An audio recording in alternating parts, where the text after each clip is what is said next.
સીતારામ બધાયને આજે આવ્યા છે મારી ઘરે બહુ બહુ બહુ મારા જૂના મારા ફ્રેન્ડ મારા ઘરવાળાના ફ્રેન્ડ અને આમ તો અમે આવતા જ રહીએ પણ હમણાં અહીંયાના દીકરા પાસે ગયા હતા બહાર પૂના ગયા હતા ને ચંદ્રિકાબેન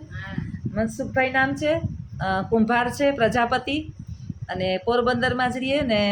ઘણા સમયથી મારા ઘરવાળાના નાની ઉંમરથી આથી એ લોકો તો 40 વર્ષથી આ બધા ફ્રેન્ડ છે હું આવીને પછી અમારે એમને સંબંધ જળવાઈ રહ્યો છે ઘણા વર્ષનો આજે ચંદ્રિકા ભાભી છે ને એ તમને મારી સ્ટોરી વિશે કહે હું એને પૂછીશ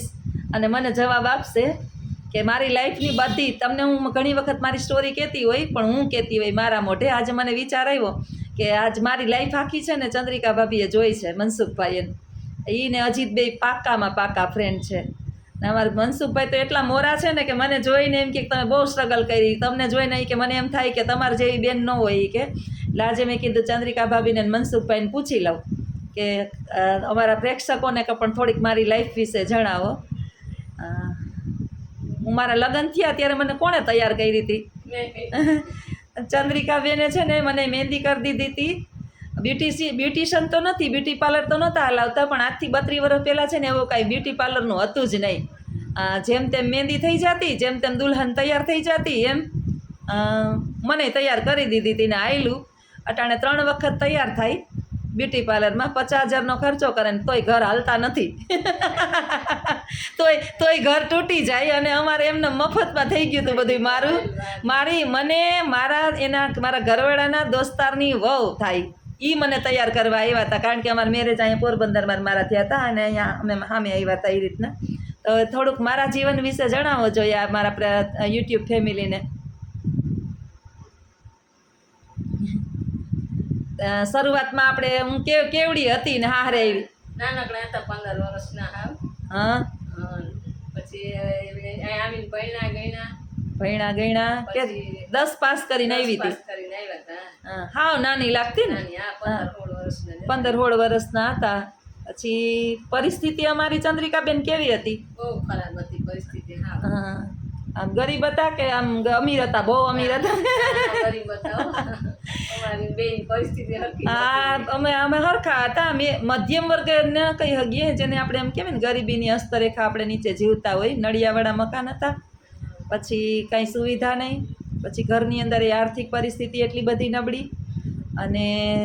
આમ કહીએ ને કે આમ થોડી વસ્તુ લઈને થોડી ખાઈએ પણ જીવન આમ જોઈએ તો ત્યાં સુખી હતું આપણું આમ સંતોષ હતો સંતોષ એમાંય આપણે બહુ ખુશ હતા પછી ધીમે ધીમે ચાલુ કર્યું ભણવાનું ને નોકરી કરી ને છોકરા મોટા કર્યા પછી ટ્યુશન કરાવતી ICICIના એજન્ટમાં કામ કરતી નોકરી કરતી પછી અમારા ઘરવાળા તો મનસુખભાઈને ખબર છે રિક્ષા હલાવતા મનસુખભાઈ છે ને મનસુખભાઈ એ બહુ ધ્યાન રાખતા અમારા ઘરવાળાનું અમે એ લોકોની ત્યારે અમારાથી પરિસ્થિતિ થોડીક સારી તો જમવાનું બહાર ક્યાંય ફરવા જવું હોય તો અમને ખર્ચા આપે પછી જ્યાં જઈએ ત્યાં ભેગા ફરવા લઈ જાય પછી મને તો કાંઈ બહાર રેસ્ટોરન્ટમાં હું તો ગામડાની ને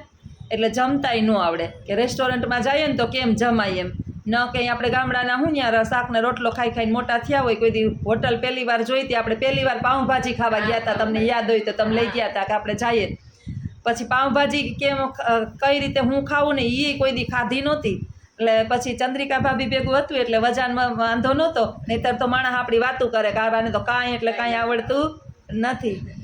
આજે ઘણી બધી પરિસ્થિતિમાં સુધાર થયો ધીમે ધીમે અને હાલે રાખે સુખ ને દુઃખ હું ચંદ્રિકાબેનને એમ જ કહું છું કે હમણાં જ એક બેનનો સુરતથી ફોન આવ્યો હતો મને ચંદ્રિકાબેન હતા ને ત્યારે જ ફોન આવ્યો હતો કે આજે તમારા નંબર 1 વર્ષે મળ્યા ચંદ્રિકાબેન મને એમ કહેતા હતા સુરતના છે હંસાબેન નામ છે એનું અને કહેતા હતા કે તમારા 1 વર્ષથી હું સવારના 6 થી અહીંના 12 વાગ્યા સુધી કન્ટિન્યુ રસોઈ કરતી તમારા વિડીયો ચાલુ રાખું કે અને વરસ દિવસથી તમને હું મળવાની વાત કરવાની ઈચ્છા હતી આજે ફોન આવ્યો ને એની વાત પૂરી થઈને એટલા બધા ખુશ થયા કે મેં મારી લાઈફ બદલાવી નાખી એ મને ઘણું શીખવા મળ્યું દુઃખમાંથી હું સુખમાં પરિણમી એમ તમારા વિચાર જોઈને એટલે દરેકને ખાસ તો આજ કહેવાનું એટલું જ કે હું મારી મોઢે કહું ને કે મેં આવી સ્ટ્રગલ કરી તો માણાને માયનામાં ન આવે અમારી બાની પરિસ્થિતિનું વર્ણન કરો જોઈએ થોડુંક બાની પરિસ્થિતિ બહુ ત્યારે તો ખરાબ છે આવ્યા છે તેને ખબર છે કે બા શું કરે અને કેવાયની બિચારાઓને હવે હમણાં અમારી છોકરી પેલા જન્મ થયો ને એને દીકરી કરી હતી હા જુહી ને હા જોઈને મારા દીકરી અમારે કઈ સંતાન નહોતું ત્યારે પછી એને દીકરી બહુ અજીતને વાલી પછી આની પેલી બેબી હતી ને એને રિક્ષામાં ફોટો રાખ્યો હતો ને બહુ લાટકી રાખી હતી હા પછી સંબંધ અમારે બહુ સારા છે ટૂંકમાં એમ કહીએ ને તો 40 વર્ષનો જૂનો સંબંધ છે અને આ સંબંધ જ ટકે નિસ્વાર્થ ભાવે તમે સંબંધ રાખો ને આપણે કહીએ ને કે સગા અને સંબંધીમાં ફેર હું તો મને મારા વિદ્યાર્થી એક દી ચંદ્રિકા ભાભી પૂછતા હતા ઘડીક ચંદ્રિકા ભાભી કહું ઘડીક ચંદ્રિકા બેન કહું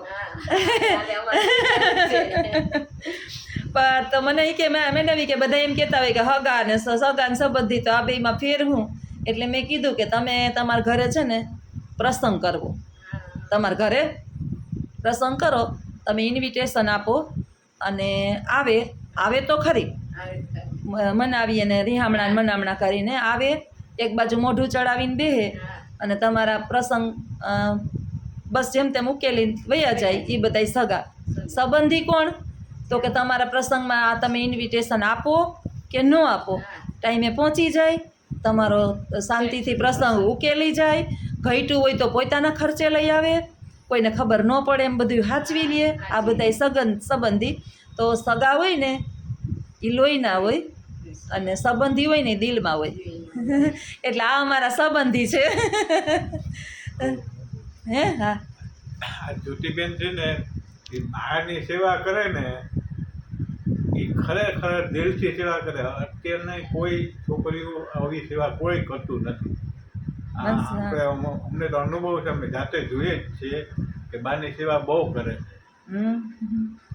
મનસુખભાઈ તો બહુ ખુશ થાય બહુ હું આ વિડીયો જોતો હોય બાની સેવા કરે ને મને દિલથી એમ થાય કે બસ આ એના લાઈફની અંદર સુખ આપે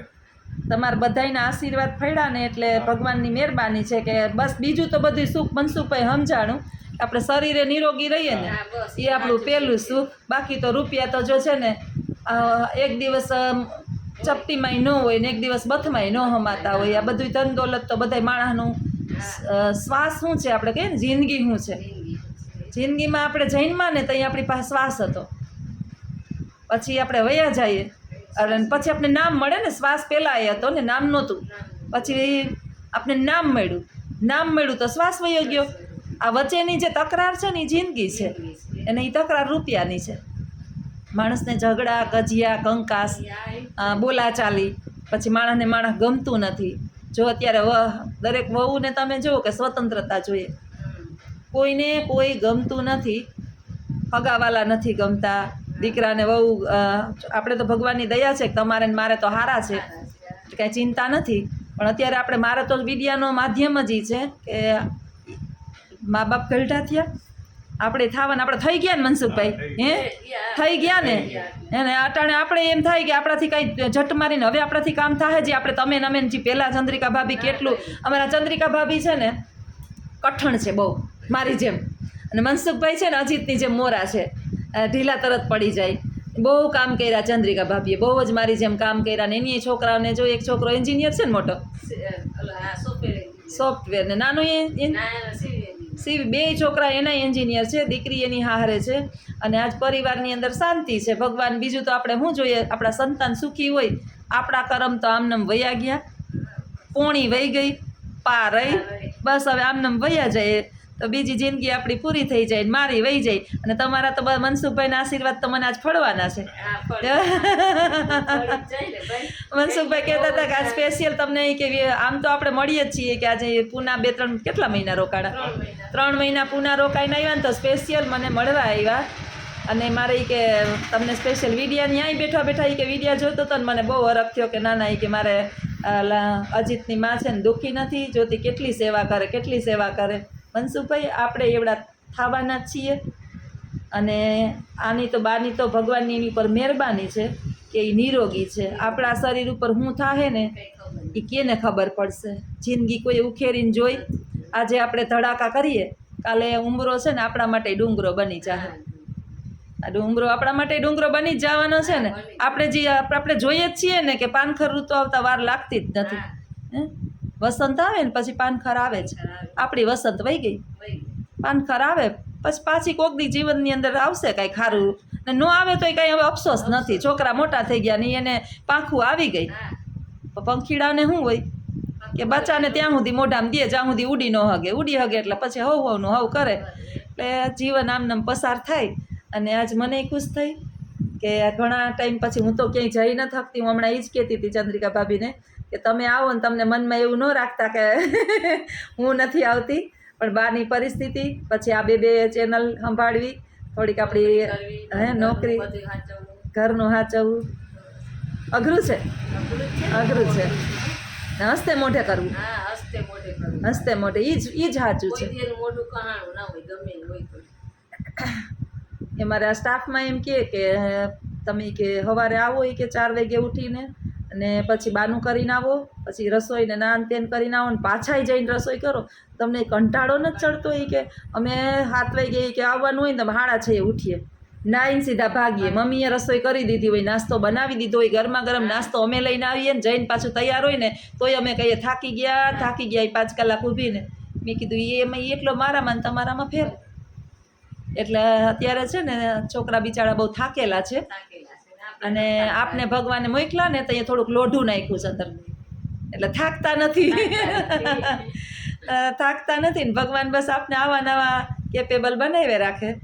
જો આપણે થાકી જઈએ પહેલેથી, હા તો આપણે તો ખબર જ છે કે આપણે થાકી જાઉં તો પાછળ થાકેલા અંધારું થઈ જાય. અંધારું થઈ જાય. સાચી વાત, સાચી વાત. હાટું થઈને છોકરાનું હાટું થઈને આપણે કરવું પડે. કરવું કઠણ કરવું થવું પડે, સાચી વાત છે. હા આપણે તો બધું ભોગવી લીધું, હવે છોકરાઓનું બધું વિચારવાનું છે. હા છોકરાઓનું આપણે વિચારીએ ને જો આપણે એને પ્રોત્સાહન આપીએ, એ તકલીફમાં હોય તો આપણે એને માર્ગ બતાવીએ, આપણે પૂછે તો જવાબ આપીએ. અને સાચું કહું ને તો 18 વર્ષ થાય ને છોકરાઓને, કાલ જ મેં એક નાનો શોર્ટ વિડીયો બનાવીને મૂક્યો હતો, જો તમે જોયો હોય તો. છોકરાને 18 વર્ષ થાય ને એટલે મા હોય કે બાપ હોય કે એની દીકરી હોય કે દીકરો હોય, તમે મા બાપ થઈને ના રહો ને તો તમારે એને કોઈ દી મેળ નહીં આવે, એને મેળ જ નહીં આવે. શું કામે કે મા બાપ રહો ને તો તમે બોધ જ આપી રાખશો, પણ આપણે એના મિત્ર બની જવાનું. મિત્ર બને ને તો આપણે આપણી બધી વાત કરે. મારા 2 છોકરા છે ને એ ભલે એ ગમે એ હોય ને એક વખત મને કહે ખરી, કહે આપને. અને મારા ઘરવાળાનું આનું અજીતનું કેવું છે, એ બોધ આપે છોકરાઓને. એટલે અમારે બેને ઘણી વાર એમાંથી ટસલય થાય. હો હું તો વિડીયોમાંય કહું, હા ચાલુ વિડીયો એની હાજરીમાંય કહું કે છોકરાઓને તમે બોધ ન આપો, એ મોટા થઈ ગયા, એ સમજે જ છે. કે હું કરું. અને બાકી જો નહીં સમજે તો એક વખત ઠોકર ખાહે ને તો એને ઓલું ભાન થાય કે મા બાપે કીધું તું તો ખરી, આપણે એક વખત ચેતવાતા તો ખરી, પછી ફોર્સ નથી કર્યો, તે દી માની ગયા હોત ને તો આજે આ દિવસ ન આવત. એટલે એને એક વખતમાં કોક ઠોકર ખાઈને પડે ને કોક સમજીને ઊભા થાય. એટલે છોકરાઓને આ યુગની અંદર તમે બોધ આપો ને તો પછી મા બાપ ફેંકાઈ જાય. એટલે મા બાપ ભેગા નથી રહી શકતા એનું કારણ શું છે? આખો દી છોકરાઓને એને હવે આપણે આપણા યુગની વાત લઈને ચંદ્રિકા ભાભી બેહી અત્યારે કે અમે તો આટલું કામ કર્યું હતું. આપણે કર્યું એ છે. હા તો હવે તો એ લોકોને વાત સાંભળવી આપણી નહીં ગમે. હું ન કહું કે મેં આ કર્યું ને હજી હું તો નથી કહેતી ભાઈ મારા કર્મમાં કામ છે, આ લોકો સુખ લખાવીને આવ્યા. આપણે છે ને આ લોકો સરસ લાઈનમાં ઊભા હતા જૈનમાં ને, તો એ લાઈનમાં ઊભા હતા નીચે આમ કે સરસ આમ ધીમે ધીમે આવ્યા, એને સુખ મળ્યું. આપણે જન્મવાના હતા ને તે આપણે ધક્કા મારીને આવ્યા, ખબર નહીં અહીંયા લંકા લૂંટાઈ જતી હતી, એટલે આપણે ઢહેડા કરીએ છીએ. આ એટલા એનામાં આપણામાં એ ફેર છે. અને આપણે છે ને શરૂઆતથી જ આપણે જોયું હતું બધું દુઃખ, ગરીબાઈ જોઈ, દુઃખ જોયું. આપણે આપણા મા બાપે ખીજાતા, પછી હાહરે એવા તો હાહુ હાહરાય આપણે કહેતા, એના પરિવારને આપણે કહેતા, એ આપણે બધું સાંભળ્યું. એટલે આપણે સહન કરવાની ટેવ છે ને. હવે જે છે એ ટેકનોલોજી વધી ગઈ, સુવિધા વધી ગઈ, છોકરા કમાવા માંડ્યા, સમજુ થઈ ગયા. એટલે હું તો એમ જ કહું છું કે જો મા બાપે છોકરાઓ ભેગું વ્યવસ્થિત રહેવું હોય તો એને બોધ આપવાનું બંધ કરી દઈએ, એની રીતે જીવે. આપણે થાળીમાં આવી જાય પછી ભાવે તો વધારે ખાવાનું, ન ભાવે તો 2 બટકા એક દી ઓછા ખાઈ લઈએ, પણ કહેવાય નહીં કે આમાં મીઠું નથી, ઊભું થઈને નાખી લેવાય. આવું જીવન હું તો એમ કહું છું બધાને વિડીયોના માધ્યમથી કે તો આ જે તકરાર થાય ને એ થોડીક ઓછી થાય ને, વિભક્ત કુટુંબ જે નોખા થઈને રહીએ થોડીક ફેમિલી તૂટતા બચે. છોકરીઓને અત્યારે છે ને છોકરીઓ હોય કે આપણા ખુદના છોકરાઓને તમે બોધ આપો ને તો ન ગમે. તમે તમારી દીકરીને વધારે બહુ આખો દિવસ સમજાવી રાખશો ને તો વહુને નહીં, દીકરીને નથી ગમતું, દીકરીને ન ગમે. એટલે આ તો મારા વિડીયો તો હું ઘણી વાર એ રીતે સામાજિક સમજના હું કહેતી હોય કે જીવન આમ જીવાય. આપણે જે બા મને કહેતા ને તો એ ઉંમરમાં અકલ નહોતી,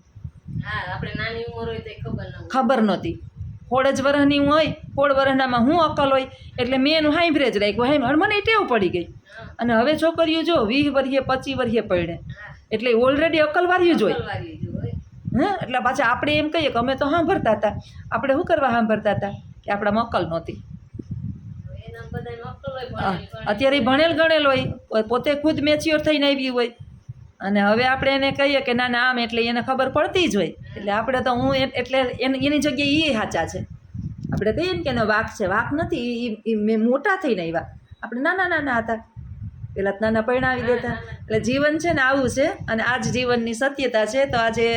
કાંઈ છેલ્લે કેવું હોય તો કહી દો. આવજો બધા. સીતારામ. સીતારામ. આવજો. વિડીયોની અંદર અમારા જૂના જાણીતા અને ખૂબ અમારા સંબંધી અને ફ્રેન્ડ કહીએ, મિત્ર સર્કલ કહીએ, અને મારી બધી આખી જે જીવનની ચર્યા તમને ગમી હોય તો ચોક્કસ વિડીયોની અંદર કમેન્ટ કરજો, લાઈક કરજો, શેર કરજો, સબસ્ક્રાઈબ કરજો. આવજો. સીતારામ.